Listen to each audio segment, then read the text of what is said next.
இது ஃபர்ஸ்ட் மலேசியாவின் செய்திகள் உங்களுக்காக.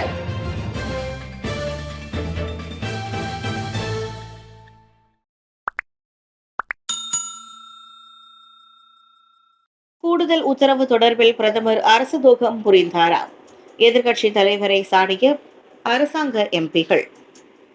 டத்தோஸ்ரீ நஜீப் துரன் ரசாக்கின் வீட்டுக்காவல் உத்தரவு சர்ச்சையில் பிரதமர் டத்தோஸ்ரீ அன்வார் இப்ராஹிம் அரசு துரோகம் புரிந்திருப்பதாக கூறுவது கண்டிக்கத்தக்கது. எதிர்க்கட்சி தலைவர் டத்தோஸ்ரீ ஹம்சா ஜைனுddin முன்வைத்துள்ள அக்குற்றச்சாட்டு அடிப்படையற்றது மட்டுமல்ல, தீய நோக்கத்தை கொண்டது என அரசாங்க ஆதரவு நாடாளுமன்ற உறுப்பினர்கள் குழுவான பிபிசி சாடியது. நஜீப்பின் வீட்டுக்காவல் தொடர்பில் அப்போதைய மாமன்னர் கூடுதல் உத்தரவு வெளியிட்டது உண்மைதான். ஆனால் அது தம்மிடம் ஒப்படைக்கப்படவில்லை. மாறாக தேசிய சட்டத்துறை தலைவரிடமே ஒப்படைக்கப்பட்டது. அதற்கும் பிரதமர் என்ற முறையில் தமக்கும் சம்பந்தமில்லை என டத்தோஸ்ரீ அன்வார் ஏற்கனவே தெளிவுபடுத்தியுள்ளார்.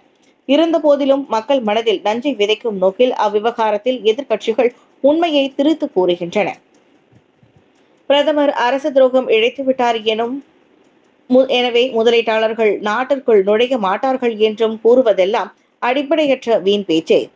முதலீட்டாளர்களின் முடிவு பொருளாதார நிலைத்தன்மை மற்றும் அவர்களுக்கு தோதுவான கொள்கைகளை சேர்ந்தே இருக்கும்.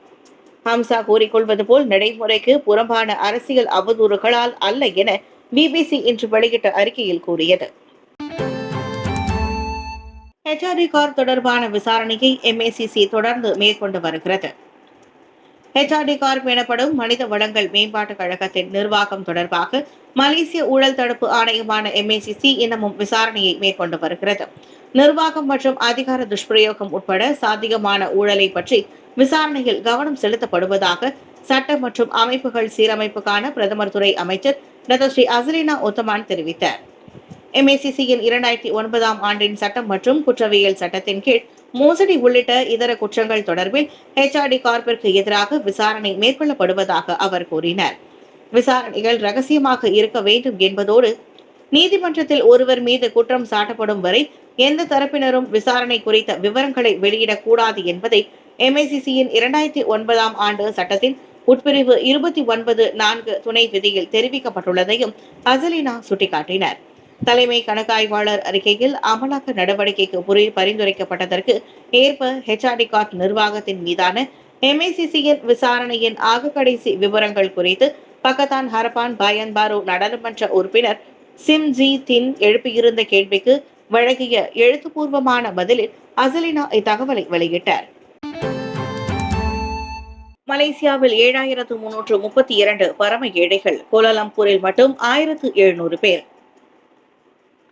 டிசம்பர் 31 நிலவரப்படி நாட்டில் மொத்தம் 1793 குடும்பங்களில் 7332 பேர் மிகவும் வறுமையில் வாடுவதாக கூட்டரசு பிரதேச அமைச்சர் டாக்டர் சலிஹா முஸ்தபா கூறியுள்ளார்.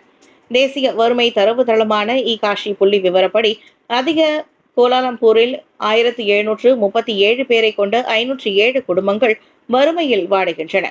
இது நவம்பரில் கோலாலம்பூரில் பதிவான 474 குடும்பங்களுடன் ஒப்பிடுகையில் சற்று அதிகமாகும். இருப்பினும் நாடு முழுவதும் மிகவும் வறுமையில் வாடும் மொத்த குடும்பங்களின் எண்ணிக்கை 2191 குறைந்துள்ளது. இரண்டாவது இடத்தில் கெடா உள்ளது. அங்கு மொத்தம் 1227 பேர் மிகவும் வறுமையில் வாடுகின்றனர்.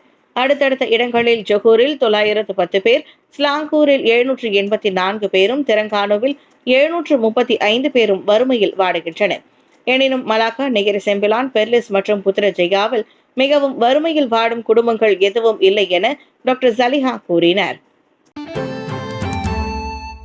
வெடிகுண்டு தாக்குதல், தாய்லாந்துக்கு சுற்றுலா செல்வதில் கவனம் தேவை. போலீஸ் விடுமுறையில் தாய்லாந்திற்கு செல்வதில் மிகவும் கவனமாக இருக்க வேண்டும் என்பதோடு ஆபத்து நிறைந்த பகுதிக்கு செல்வதை தவிர்க்கும்படி கிளந்தான் போலீஸ் தலைவர் டாக்டர் முகமது யூசுப் மமாட் பொதுமக்களை கேட்டுக்கொண்டார். தாய்லாந்தில் நரதி வாட்டில் பல இடங்களில் குண்டுவெடிப்பு சம்பவம் நடந்துள்ளதோடு ஆக கடைசியாக ஜனவரி 14ஆம் தேதி நடந்த குண்டுவெடிப்பு சம்பவத்தில் 2 மாண்டதை தொடர்ந்து இந்த எச்சரிக்கையை கவனத்தில் எடுத்துக் கொள்ளும்படி அவர் வலியுறுத்தினர். தாய்லாந்திற்கு சுற்றுலா செல்வதை பொதுமக்கள் விரும்புவதால் மிகவும் விழிப்பாக இருக்க வேண்டும். அந்நாட்டில் வெடிகுண்டு சம்பவங்கள் அதிகமாக நடைபெற்று வருகின்றன. அங்கு எப்போது என்ன நடக்கும் என்பது நமக்கு தெரியவில்லை. இதுபோன்ற சம்பவங்கள் இந்த ஆண்டு 2 முறை நடந்துள்ளது.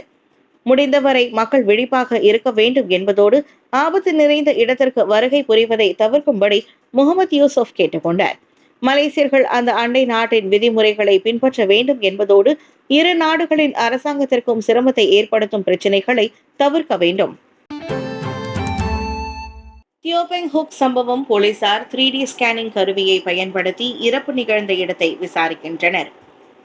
ஷா அலாம் பிளாசா மொசலாம் கட்டிடத்தில் தியோபெங் ஹோக் இறந்த காட்சியை 3D வடிவில் புனரமைக்க போலீசார் 3D ஸ்கேனிங் கருவியை பயன்படுத்தி விசாரணையை சீராக்கினர்.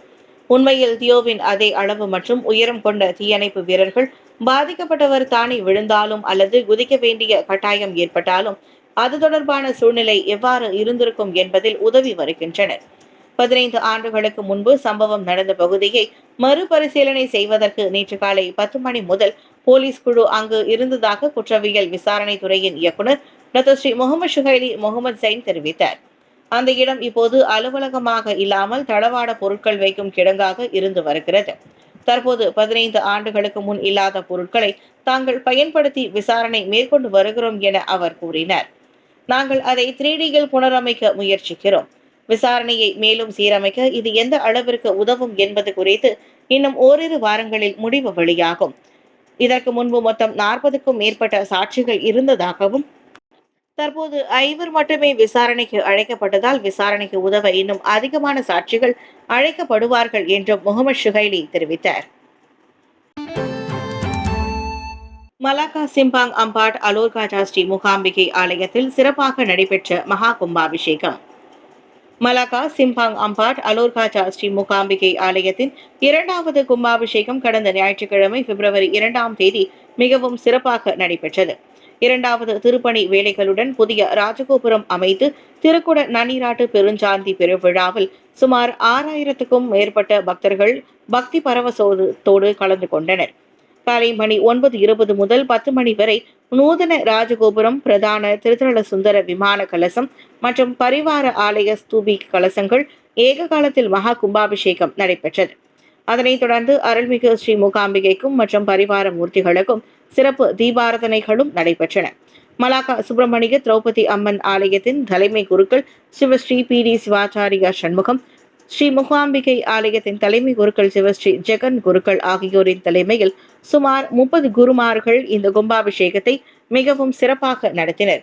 இந்த நிகழ்வில் மலாக்கா முதலமைச்சரின் பிரதிநிதியாக மாநில ஆட்சிக்குழு உறுப்பினர் டத்தோ VP சண்முகம், பிரதமர் டத்தோ ஸ்ரீ அன்வார் இப்ராஹிம், சிறப்பு இந்திய அதிகாரி சண்முக மூக்கன், நெகிரி செம்பிலான் ஆட்சிக்குழு உறுப்பினர் வீரப்பன், கோத்தமலக்கா நாடாளுமன்ற உறுப்பினர் குபாய் தியோங், ஓம்ஸ் தியாகராஜன், பாத்திக் ஏர் நிறுவனத்தை சேர்ந்த டத்தோ சந்திரன் ராமமூர்த்தி, டத்தோ பெரியசாமி உட்பட பல முக்கிய பிரமுகர்களும் கலந்து கொண்டனர்.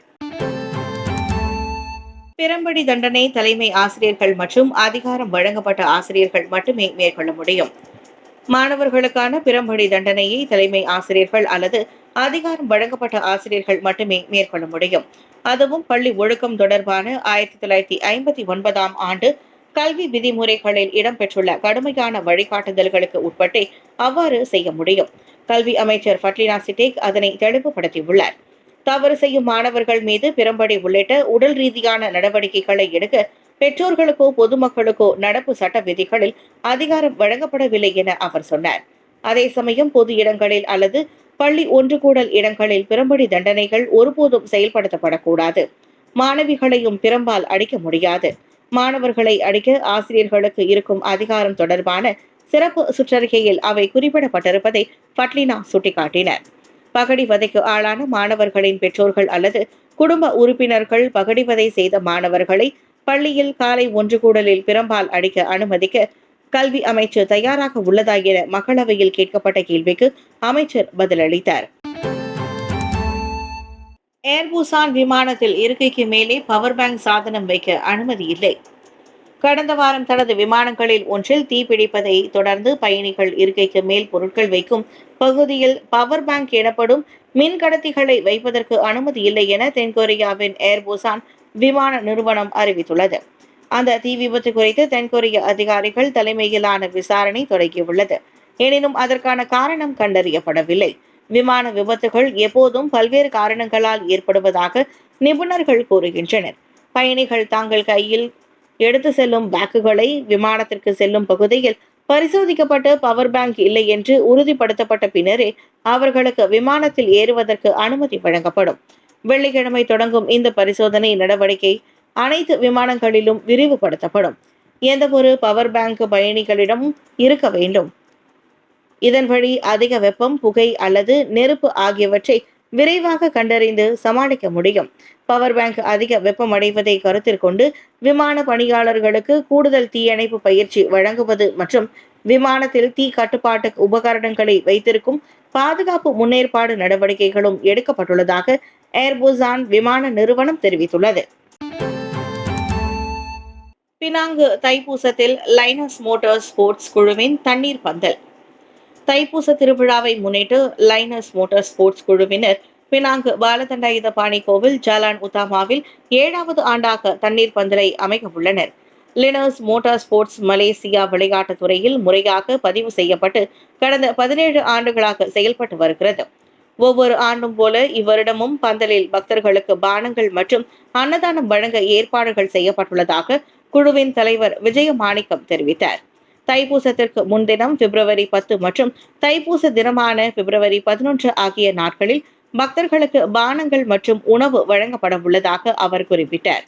மேலும் பந்தலுக்கு வருகை தரும் முக்கிய பிரமுகர்களுக்கு சிறப்பு வரவேற்பு வழங்கப்பட உள்ளதாகவும் திருவிழாவிற்கு வருகை தரும் பக்தர்கள் தங்களது பந்தல் வசதியினை பயன்படுத்தி பயனடையலாம் என்றும் இக்குழுவினர் தெரிவித்தனர். மலாயா புலிகளின் எண்ணிக்கை மீட்சிக்கான அறிகுறிகளை காட்டுகிறது. நிக் நஸ்மி. மலேசியாவில் அழிந்து வரும் அபாயத்தை எதிர்நோக்கியிருந்த மலாயா புலிகளின் எண்ணிக்கை நாடு முழுவதிலும் மீட்சிக்கான சாதகமான அறிகுறிகளை காட்டுவதாக இயற்கை வளங்கள் மற்றும் சுற்றுச்சூழல் நிலைத்தன்மை அமைச்சர் நிக் நஸ்மி நிக் அகமது தெரிவித்திருக்கிறார். மலாயா புலிகளின் அதிகாரப்பூர்வமான கணக்கெடுப்பு தரவு இன்னமும் நிலுவையில் இருந்தாலும் அவற்றின் எண்ணிக்கையில் முன்னேற்றம் இருப்பதாக தொடக்கக்கட்ட கண்டுபிடிப்புகள் காட்டுவதாக அவர் கூறினார். ஆக கடைசியாக மலாயா புலிகள் தொடர்பாக நடத்தப்பட்ட கணக்கெடுப்பில் நாடு முழுவதிலும் 150க்கும் குறைவான புலிகள் இருப்பதாக குறிப்பிடப்பட்டிருந்தது. புலிகளின் மொத்த எண்ணிக்கை குறித்த அதிகாரப்பூர்வ கணக்கெடுப்பின் உறுதிப்படுத்தப்பட்ட எண்ணிக்கையை பெறுவதற்கு நாங்கள் காத்திருப்போம். ஆனால் தொடக்கக்கட்ட தரவுகளின் அடிப்படையில் ஆக்கப்பூர்வமான முன்னேற்றங்கள் இருப்பது தெரிய வருவதாக நிக் நஸ்மி கூறினார். அமைச்சர் நிலையிலான ஆசியான் தலைவர் பதவி விழாவை தொடக்கி வைத்த பின் ஊடகவியலாளர் சந்திப்பில் கலந்து கொண்ட போது நஸ்மி இத்தகவலை வெளியிட்டார்.